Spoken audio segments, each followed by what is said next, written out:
লুটপাট করা জিনিস কিনা বা খাওয়া যায় কিনা? দেশের লুটপাট ডাকাতি হচ্ছে, অনেকেই বলছে আগেই ভালো ছিল, এ কেমন স্বাধীনতা? ছাত্ররা এখন ট্রাফিক পুলিশ, এ থেকে আমাদের কি শিক্ষা? ডক্টর ইউনূসকে অন্তর্বর্তী সরকার গঠন করা হয়, আপনি কিভাবে দেখছেন? লুটপাট করা জিনিস কিনা বা খাওয়া যায় কিনা?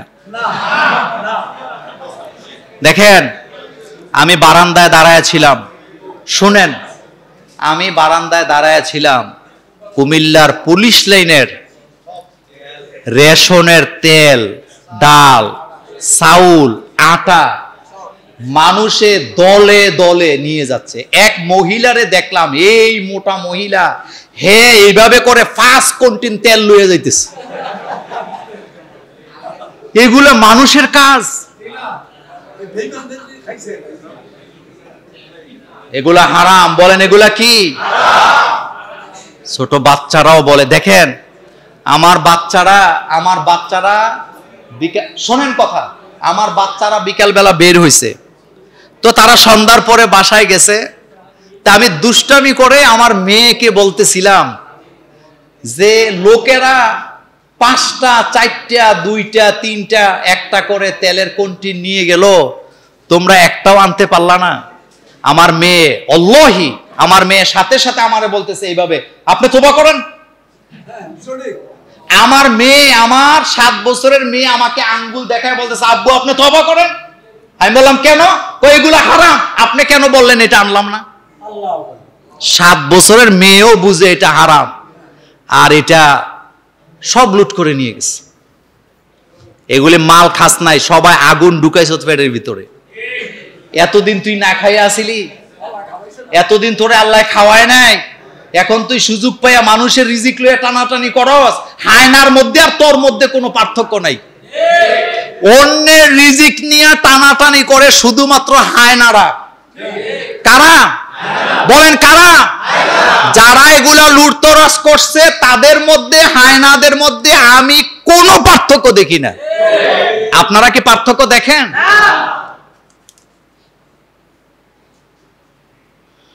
প্রশ্ন করছে ডক্টর ইউনূসকে অন্তর্বর্তী সরকার গঠন করা হয়, আপনি কিভাবে দেখছেন?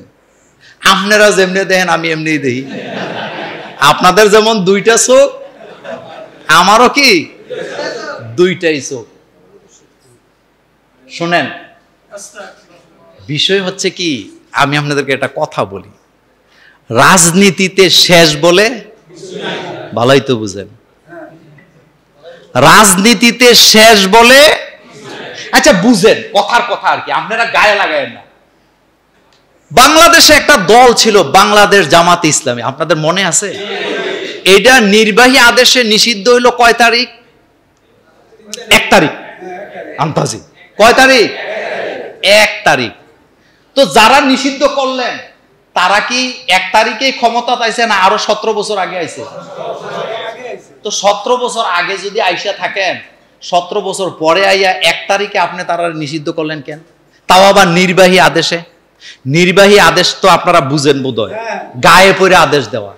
আমার ইচ্ছা, আমি এখানে সুবেদারের নামাজ পড়তে দেব না, এটা আমার ইচ্ছা।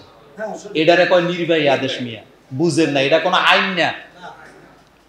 তা আপনি যে 1 তারিখে নিষিদ্ধ করলেন, রাজনীতিতে শেষ বলে 5 তারিখে আপনিই নিষিদ্ধ। এটা কোনো আমি বৎসনা দিচ্ছি না, আওয়ামী লীগের বিরুদ্ধে কথা বলতেছি না, আমি শুধু আপনাদেরকে বুঝাইছি রাজনীতিতে শেষ বলে। এজন্য এত লাফায়েন না, এত লাফায়েন না। যারা এখন চলে গেছে তারা তো এদেশের নাগরিক, তারা আমাদের ভাই, তারা আমাদের বোন, তারা না বুঝে যা কিছু করছে আমরা ক্ষমা করে দিলাম। কিন্তু আপনি অত্যাচারী হইয়েন না, আপনি তাদের উপরে প্রতিশোধ নিতে যাইয়েন না। তো ডক্টর ইউনূসের ব্যাপারে প্রশ্ন করছেন। ডক্টর ইউনূস তিনি আসলে বাংলাদেশে একজন আন্তর্জাতিক মানের ব্যক্তি, যদিও তার অনেক কর্মকাণ্ডকে আমি সমর্থন করি না। বিশ্বাস করেন আমি করি না। যেমন উনি যেই পদ্ধতিতে লোন দেন এটা আমি সমর্থন করি না, এটা আমি বলবই। কিন্তু উনি একজন আন্তর্জাতিক মানের ব্যক্তি, যে এতে কোনো সন্দেহ তার যে ব্রেন আছে এতে কোনো সন্দেহ নেই। আপনি ব্যারিস্টার আন্দালিব পার্থ বোধহয় বলেছিলেন যে আমার কাছে ফোন আসে বাংলাদেশের একজন এমপির বড় জোর ভিআইপি ফোন, কিন্তু তার কাছে ফোন আসে জাতিসংঘের মহাসচিবের কাছ থেকে। এ কথা কিন্তু সত্য, সারা পৃথিবী তাকে চিনে। তবে আমি মনে করি ব্যক্তিগতভাবে ডক্টর ইউনূস তিনি বাংলাদেশের প্রেসিডেন্ট বা প্রধানমন্ত্রী অথবা তিনি প্রধান উপদেষ্টা হবেন, এইটা ওনার জন্য বড় কিছু না, কারণ এর চেয়ে বড় কিছু উনি আগেই পাইয়া রাখছেন। কথা কি বুঝাইতে পারলাম? তবে আমরা চাই, তিনি কিন্তু একটা কথা বলছে গতকাল, যে আপনারা যদি আমার কথা না শোনেন আমি এখানে নাই, আমি চলে যাব, বলছে কি না? সবাই যেমন ভারত ডক্টর ইউনূসের শপথ নেওয়ার পরপর ভারত সরকার অলরেডি ওনাকে সমর্থন দিছে যে না, বাংলাদেশ একজন যোগ্য ব্যক্তিরে বসাইছে। তো যেহেতু ভারত সরকার এই চোখে দেখছে, আমিও এই চোখেই দেখি। এখানে একটা প্রশ্ন আসছে, ছাত্ররা এখন ট্রাফিক পুলিশ, এই থেকে আমাদের কি শিক্ষা? ছাত্ররা শুধু ট্রাফিক পুলিশ না, ছাত্ররা এখন দেশও চালাইতেছে। এটা আপনারে আমারে লজ্জা দিছে। কি দিছে? মানে রাজনীতিবিদ যারা ওই যে ঘরে 5 কোটি পাওয়া যায়, 10 কোটি পাওয়া যায়, বড় বড় বাংলা বানাইছে, তাদেরকে লজ্জা দিছে ছাত্ররা। ট্রাফিক কন্ট্রোলে দাঁড়াইয়া যেই গাড়ির কাগজ আছে সেই গাড়ির চাক্কা মুড়া। কথা কন না কে? কি মুড়া? চাক্কা মুড়া মানে কি? আচ্ছা আপনারা একটা কথা বলি, আমি যখন গাড়ি থাকি না, এটা আমার ড্রাইভার এনে আছে, আমি যখন গাড়ি থাকি না তখনই গাড়ি ধরে, এটা একটা সমস্যা। যেমন একবার সাতক্ষীরা রওনা দিছি, 5 জায়গায় গাড়ি আটকাইছে। কয় জায়গায়? তো আমার পরিচয় পাইছে, 5 জায়গায় ছাড়ছে। কিন্তু একবার আমি গাড়িতে নাই, রুবেল আছে আর আমার সহকারী আছে। এখন আমি গাড়িতে নাই, গাড়ির কাগজপত্র ঠিক আছে, সব ঠিক আছে, চাক্কা নাকি মোড়া। হ্যাঁ, পরে তারা আমাকে ফোন লাগাইছে, পরে আমার সাথে খুব ভালো ব্যবহার, হুজুর কেমন আছেন এই সেই, কিন্তু ফোনটা কাটটা ওরা কয় চা পানি টিয়া দিয়ে যায়। এই ছাত্ররা এগুলাকে শিক্ষা দিছে কেমনে ট্রাফিক করতে হয়। আমি তাদের উপরে প্রাউড ফিল করি। এদের দ্বারা কিছু সম্ভব, এদের দ্বারা পেছনে আর যাইয়েন না। 24 সাল থেকে সামনের দিকে তাকান। আগে যারা লুটতরাজ করছে আমরা কারোরই চাই না, এই পিঠ আর ওই পিঠ বলেন কোনোটাই কি চাই না। আমরা পরিবর্তন চাই। আমরা তাদেরকে চাই যাদেরকে মন্ত্রী বানালে 2 টাকার অপরাধে জড়িত হয় না। এটা কিন্তু বুঝছে প্রশাসনের লোকেরা এখন। কথা কি বুঝেন?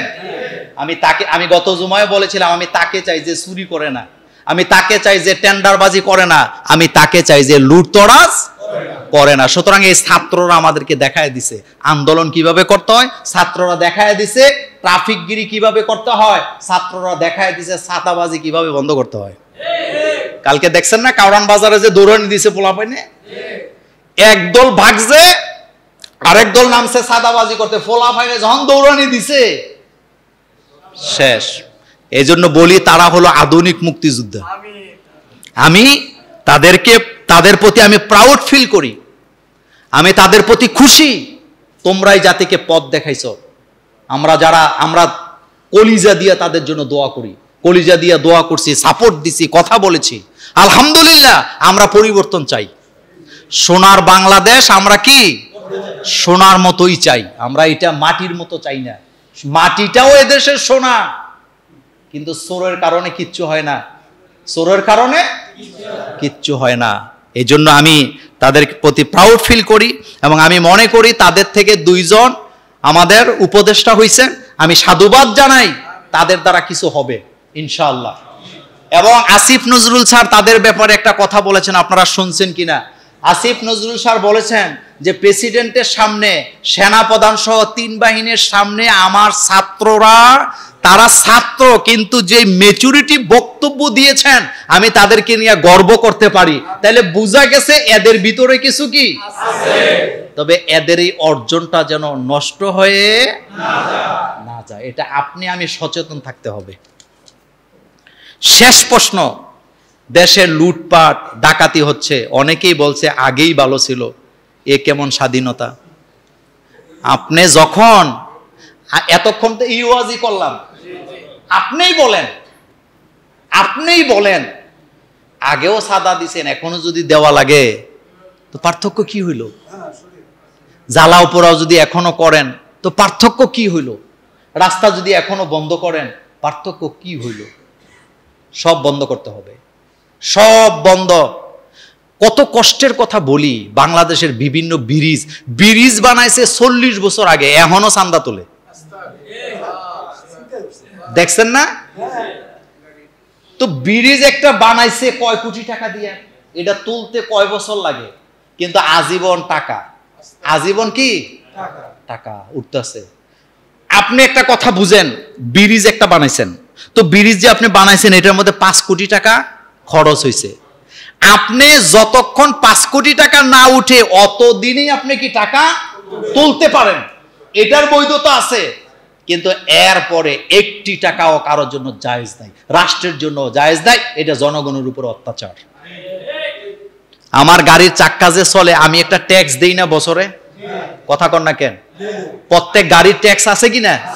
এরপরে আবার চাঁদাবাজি কেন? এরপরে কেন হবে? এমন রাষ্ট্র আমরা চাই না। আমরা পরিবর্তন চাই, এক কথা শেষ। আগে কি হয়েছে এডিও শুনতে চাই না। আমরা কি চাই? পরিবর্তন চাই। এই লুটতরা যারা করছে, আচ্ছা বলেন তো, আবারও বলি, একজন ছাত্র সংসদ ভবনের সিটে বসা বিড়ি খাইতে পারে? তার মাথার মধ্যে কি কমন সেন্স ছিল না যে আমি এখানে বসে বিড়ি কিভাবে টান দিলাম? এটা আমার বাংলাদেশের আইন প্রণয়নের একটা পবিত্র স্থান হইল সংসদ। এখানে যাইতে কত পরিশ্রম করা আপনি চিন্তা করছেন? হেনে বয়ে বইতে সিগারেট খায়। বঙ্গ কি বলে, প্রধানমন্ত্রীর সিটে যে হেতে ফায়ের উপরে ফাতুল্লা হইছে, তো তোর বিবেকের মধ্যে কুত্তায় ফেসা পড়ছিল তখন? খালি লাফাইতেছেন, অনেক কিছু হয়ে গেছে, কিচ্ছু হয় নাই, এখন কিছুই হয় নাই। শোনেন, আইন মানার একটা মানসিকতা। আমি দেশের অনেক, আপনারা জানেন আমি পৃথিবীর অনেক দেশেই গেছি, হয়তো বাচ্চা থাকলে আরো যাব। বিদেশিরা যে আইন মানে, এটা মানার একটা মেন্টালিটি আছে। আপনি যতক্ষণ পর্যন্ত আইনের ব্যাপারে সচেতন না হবেন, আপনারা কেউ আইন মানাইতে পারবে? মনে করেন আপনি রাস্তা দিয়ে যাচ্ছেন, আপনি আইনের প্রতি শ্রদ্ধাশীল যে এই জায়গায় ওভারটেক করা যাবে না। আপনি যদি সচেতন হন, আপনি কিন্তু ওভারটেক করবেন না। এখানে লেখা আছে গাড়িটা সর্বোচ্চ গতিবেগ 80 কিলোমিটার। আপনার যদি সচেতনতা থাকে, আপনি কিন্তু এটা 90 কিলোতে কখনো চাপ দিবেন না। এই মানসিকতা যতক্ষণ না আসে, আমাদের দ্বারা কিছু হওয়ার সম্ভাবনা নাই। আচ্ছা, একটা ঘটনা বলি। বাঙালি ফান খায় কেমন? কথা কন না কেন? আমি কিন্তু প্রথম হজ করছি 2005 সালে। তখন মেসফালার রাস্তার মাথায় একটা হোটেল ছিল, ঢাকা হোটেল। কি হোটেল? আচ্ছা, ঢাকা হোটেল। এখন আমাদের সাথে কিছু লোকেরা পান খায়, তো বললাম তারা কই যায় দলে দলে? কয় ঢাকা হোটেলের কাছে যায়। জিজ্ঞেস করলাম কেন? কয় হ্যাঁ ফান পাওয়া যায়। কিরে, শোনেন বাঙালির অবস্থা। গেলাম ঢাকা হোটেল দেখতে, যাইয়া দেখি ঢাকা হোটেলের পাশে ফান খায় যে কি ফেলায়, হ্যাঁ কিসকি, মানে ফাহার বানায় রাখছে। মানে পান খাইয়া সাবাইয়া সাবাইয়া যে ফালাইছে মুখ থেকে, একটা এরকম বড় স্তূপ হয়ে আছে সৌদি আরবে। জিজ্ঞেস করলাম এটি কারা করছে? সব সোনার বাংলার লোকেরা করছে। গাড়িতে উঠলাম, জেয়ারা করতে যাবো, কোথায় যাচ্ছিলাম মনে নাই। তো এক মুরব্বী খত করছে, ড্রাইভার ছিল মিশরি। মানে সে খত করার সাথে সাথে মানে টিস্যু একটা টান দিয়া মানে বাঙালির হাতে দিছে, আমাদের ওই মুরব্বীর হাতে দিছে। তো দেওয়ার পরে আমি তারে জিগাইলাম আরবিতে, তুই এত তাড়াতাড়ি এটা দিলি কেন? হেতে কয় বাঙালি খবিস। পৃথিবীর কোন দেশে, কোন সভ্য দেশে আপনি রাস্তায় দাঁড়ায় সিগারেট খাইতে দেখবেন না। আমি ভুটান সফরে 9 দিন ছিলাম। ভুটান একটা অমুসলিম দেশ। একদিন একটা ব্যক্তিকে, কোন ড্রাইভারকে, রাস্তায় ঘাটে কোন পাবলিককে 9 দিনের মধ্যে একদিন একটা লোককে সিগারেট খেতে দেখিনি। পৃথিবীর সুখী দেশের 10টার মধ্যে 7 নম্বরে ভুটান। রাস্তায় একটা সিগারেট খাইতে দেখি নাই। আর আমার দেশের পুলিশ ডিউটি অবস্থায় সিগারেট খায়। কুমিল্লা সৌরাঙ্গী স্টোর আছে না একটা, ওই যে বাদশা মিয়ার বাজারের মোড়ে। আচ্ছা, আমি এখনো দাঁড়ায় আছি তো মোটামুটি ম্যাক্সিমাম পুলিশ তো আমাদেরকে চিনে। আমি দাঁড়ায় আছি, সে আমাকে খেয়াল করে না, একজন ট্রাফিক পুলিশ খাইতেছে সিগারেট। তখন আইন হয়েছে প্রকাশ্যে ধূমপান করলে 100 টাকা জরিমানা। তো উনি প্রথম খেয়াল করে নাই, আমি তো দাঁড়ায় আছি। একটু পরে উনি আমারে দেখছে, আমি তো দেখে আমি বললাম 100 টাকা জরিমানা দেন। তা সে সিগারেটটা পেছনে নিয়ে গেছে, কয় হুজুর লজ্জা দিয়েন না। আচ্ছা, কেউ যদি ধূমপান প্রকাশ্যে করে ফাইন করবে কে? পুলিশ করবে না? তো পুলিশ যদি খায় কে করবে? এজন্য পরিবর্তন হওয়াই সচেতনতা লাগবে। সচেতনতা, বিশ্বাস করেন, সব কথা হাইসা উড়েন না, সচেতনতা লাগবে। এজন্য দেশের লুটতরাজ, ডাকাইতি সব বন্ধ করতে হবে। সব অস্ত্র, কালকে এসপি সাহেব আমাদেরকে বললেন, এসপি সাহেব আমাদেরকে কালকে বললেন যে হুজুর সব অস্ত্র লুট করে নিয়ে গেছে। তো যারা অস্ত্রগুলো নিছে তাদের উদ্দেশ্য কি খুব ভালো? তারা কি করবে? মসজিদ পাহারা দিবে, মন্দির পাহারা দিবে, এগুলো দিয়া এরা ডাকাইতি করবে। এরা কি করবে? এই স্বাধীনতার পরও একদল বন্দুক লইয়া বাগছিল, আমার বাপের কাছে শুনছি। খবরদার, এটা আপনাদের দায়িত্ব। 18 কোটি নারী পুরুষ, ছেলে মেয়ে, আবাল বিদ্যা বনিতাকে দায়িত্ব নিতে হবে। আমার দেশে কোনো ক্রাইম চলতে দেওয়া হবে না। সতর্ক হওয়া লাগবে, সতর্ক হওয়া লাগবে।